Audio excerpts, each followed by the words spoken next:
Hej. Hej. Hej. Som vi alle sammen ved, så er mandens primære kønsorganerne testiklerne. Det er dem, vi ser her. Det er dem, vi ser her. Ja. Og bagved testiklerne, så har vi bitestiklerne. Og det er der, hvor altså sædcellerne opbevares og modnes. De er så altså begge dele, både testiklerne og bitestiklerne, er samlet i pungen. Den hænger sådan løst ude af kroppen. Og så har vi en muskel, der simpelthen sørger for at kunne hive testiklerne op i kroppen, hvis det altså er, at temperaturen tillader det. Fordi det er altså sådan, at temperaturen i pungen skal være 2-4 grader lavere end i resten af kroppen. Ja. Og det er simpelthen nødvendigt for, at sædcellerne kan udvikle sig normalt. Det er altså så, at sædcellerne fra bitestiklerne, de bliver så ført op igen sædlederen op til sædblæren, som der ligger her, og hvor det bliver blandet med sædvæske, som der så indeholder en masse kulhydrater, så sædcellerne simpelthen har energi til at svømme op til ægget, om man så må sige. Sædcellen er opbygget således, at den har et hoved, hvor cellekernen sidder, og så har den et mellemstykke med mitokondrier, hvor den får energien, som den skal bruge til at bevæge sig fra, samt en hale, som den bruger til at bevæge sig, når den skal fra manden og over til kvinden. Og vi glemte lige at sige, at der er også Kaubersk kirtel. Det er den, vi ser her. Som fremstiller basiske væske, som gør, at sæden kan klare den lange tur fra tissemand til tissekone, fordi at der er et syrligt miljø. Det vi ser på den her figur, det er at her har vi hypofysen, som og så den sender signal om, at der skal produceres LH, som gør, at der bliver lavet testosteron, som også er et hormon, som det er det mandlige kønshormon. Lige præcis. I de leidiske celler, som er dem vi ser her. Så bliver der udskilt nogle proteiner, det vi ser her, binder testosteron til sertolicellen. Det her er en sertolicelle. Og det der sker, det er, at testosteronen bliver bundet til de her proteiner, som sender signal til stamcellerne om, at de skal gennemgå en meiose, hvilket vil sige celledeling, så de til sidst bliver til sædceller.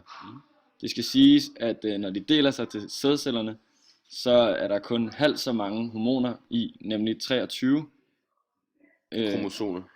Kromosomer, sorry. Ja. Men så der er det dobbelte i stamcellerne. Altså 22 kromosomer, og så et kønskromosom, hvis man skal være helt fræk i det. De hedder jo et autosomer, de der 22, ikke? Altså de ukønnede. Ja, så en kromosom. Her ser vi så en menstruationscyklus, som er delt op i 2 perioder, kan man sige, eller teknisk set i 3, men der er, den her skal forresten ignoreres, det er en fejl.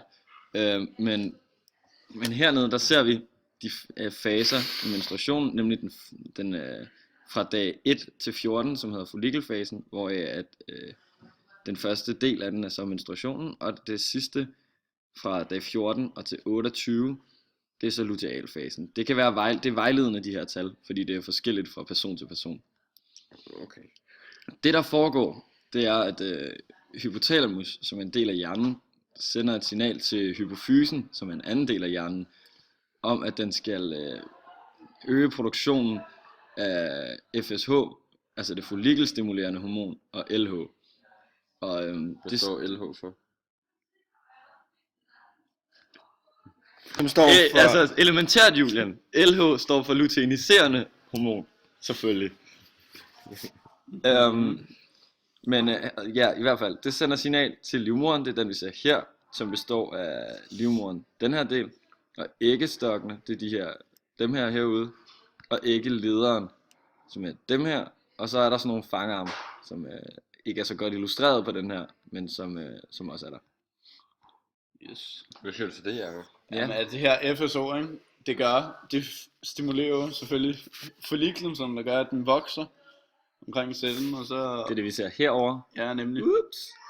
Yes, og vi kan også se her, at den stiger, altså her, når den her, den også stiger, ikke? Og så, så dag 14, Der er ægløsning. så sker der altså ægløsning. Og så er man Det er altså, hernede. Ups. yes, og så har man altså ikke brug for den her follikel mere, ikke? Det der så også sker, det er, at østrogen, det er altså positiv feedback på LH, som der lige pludselig stiger meget kraftigt, der får den her follikel til at, omdanne sig til et gult legeme.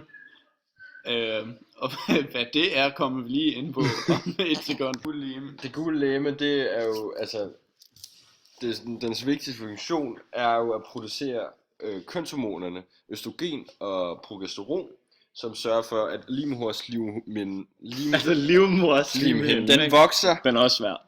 den vokser, og det bliver tyk, og det bliver næringsrig, og det bliver simpelthen klar til at få det befrugtede æg. Oui. Til at sidde fast. Men Julian, du er jo helt fjollet, for det her er jo ikke det gule legeme. Nej, det er jo gule hat, Ja, men det der er et gult legeme. Den her. nemlig. Lige præcis. Og som Julian nævnte før, så udvikler livmoderslimhinden sig i den her periode. Den bliver nemlig tykkere, hvilket er det vi ser hernede. Den bliver tykkere og tykkere og tykkere efter, altså indtil dag 28, eller lidt før også. Men så udskilles den, og det er derfor, at kvinder får menstruation. Ja. Så tror jeg, vi næsten har husket det hele.